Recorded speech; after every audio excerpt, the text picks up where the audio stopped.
दुनिया में जीव अनेक तरह के खौफ मान रहे हैं और अनेक तरह के शौक कर रहे हैं।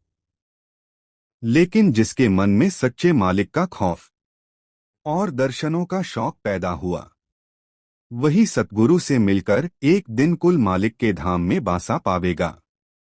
बगैर सतगुरु के कोई माया के जाल से नहीं निकल सकता है। दुनिया में जीव इन बातों का बहुत खौफ मानते हैं। 1. नुकसान जान। 2. नुकसान तंदुरुस्ती। 3. नुकसान धन और माल। 4. नुकसान इज्जत व आबरू। 5. नुकसान औलाद और कुटुंब परिवार और बहुत सी पूजाएं और खैरात और झगड़े बखेड़े इन्हीं खौफों के सबब से करते हैं।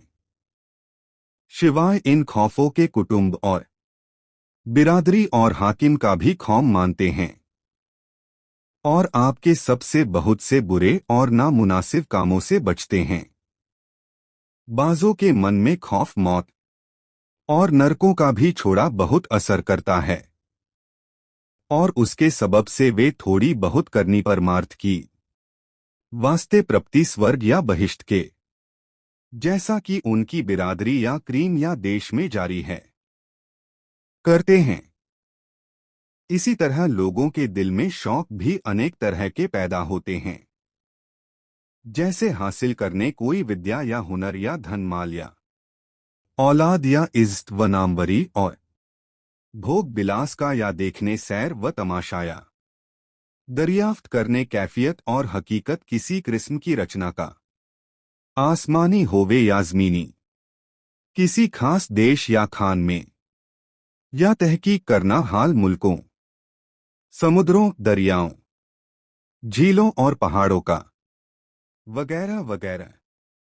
किसी किसी को शौक परमार्थ का जैसा कुछ कि अपने कौम और देश में जारी है और जीवों के परोपकार और सुख पहुंचाने का अनेक रीत से और अनेक कामों में और करने दर्शन किसी देवता या ईश्वर का रहता है और उसकी तवज्जह अक्सर सोच और विचार और करने परमार्थी और परोपकार के कामों में लगी रहती है। यह सब खौफ और शौक दुनियावी हैं या दुनियावी परमार्थ से कुछ ताल्लुक रखते हैं और इनका फल दुनिया में आराम और बाद मरने के भी कुछ सुख की प्राप्ति का, स्वर्ग वगैरह में है। पर जन्म मरण की फांसी या देह धर कर दुख सुख का भोग दूर नहीं होता। बड़भागी और सब में उत्तम वह जीव हैं कि जिनके हृदय में सच्चा शौक सच्चे मालिक से मिलने और उसके धाम में जो कि महा आनंद और प्रेम का भंडार है, बासा पाने का पैदा होवे और सच्चा खौफ देह के साथ बंधन और दुख सुख भोगने और बारंबार जन्म धारण करने और मरने का मन में प्रकट हुआ है और जो कि सच्चे मालिक का पता और भेद संतों के पास है या उनके सच्चे प्रेमी अभ्यासी से मिल सकता है। इस वास्ते ऐसे जीवों को पहले खोज और तलाश संत सतगुरु किया, उनके प्रेमी सत्संगी और संगत की मुनासिब है। जब जीव संतों के सत्संग में जाकर महिमा कुल मालिक राधा स्वामी दयाल और उनके निज धाम की सुनेगा और हाल नाशमानता और तुच्छ होने संसार और उसके सामान का मालूम करेगा तो जरूर उसके मन में थोड़ा बहुत शौक मालिक के दर्शन का और भी बैराग संसार के भोग विलास की तरफ से पैदा होगा। और जब कैफियत सहज उपदेश और सहज जुगत यानी सुरत शब्द जोग की समझेगा, तब इरादा उसके अभ्यास का उमंग के साथ करेगा और फिर सत्य पुरुष राधास्व आमी दयाल और संत सतगुरु की दया से कुछ रस अंतर में पाकर मगन होवेगा और शौक भी बढ़ेगा। बगैर सत्संग के किसी के मन से भरम दूर नहीं हो सकते और न तवज्जह और पकड़ उसकी कुटुंब परिवार और भोगों और पदार्थों में ढीली हो सकती है। इस वास्ते पहले दर्जे की सफाई हासिल करने के वास्ते मन की तरंगों और ख्वाहिशों को रोकने और घटाने के लिए मन की तरंगों और ख्वाहिशों को रोकने और घटाने के लिए होशियारी के साथ संत सतगुरु का सत्संग करना और वचनों को सुनकर विचारना और अपने फायदे के वचनों को ग्रहण करना और उनके मुवाफिक थोड़ी बहुत कार्रवाई शुरू करना जरूर है।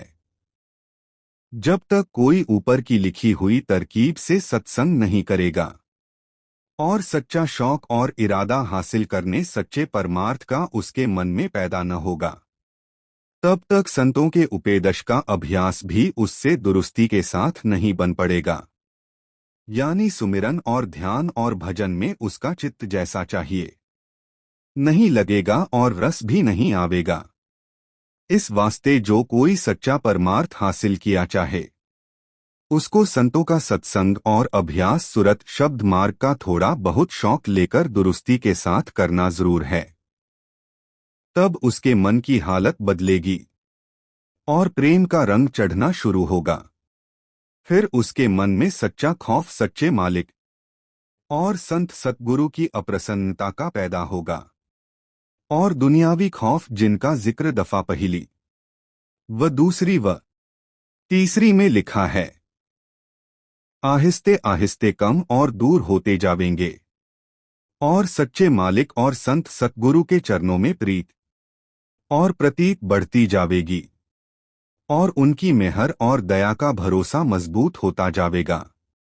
इसी तरह दुनिया के शौक और चाह मान बढ़ाई और भोग विलास की घटती जावेगी और जिन कामों में कि पहले इसको रस मिलता था वे सब रूखे और फीके मालूम होंगे। यानी सब शौक और चाहे दुनिया की हटकर एक राधा स्वामी दयाल के दर्शनों का शौक और प्रेम मन में बस जावेगा और दिन दिन बढ़ता जावेगा। सभी को प्यार भरा राधा स्वामी।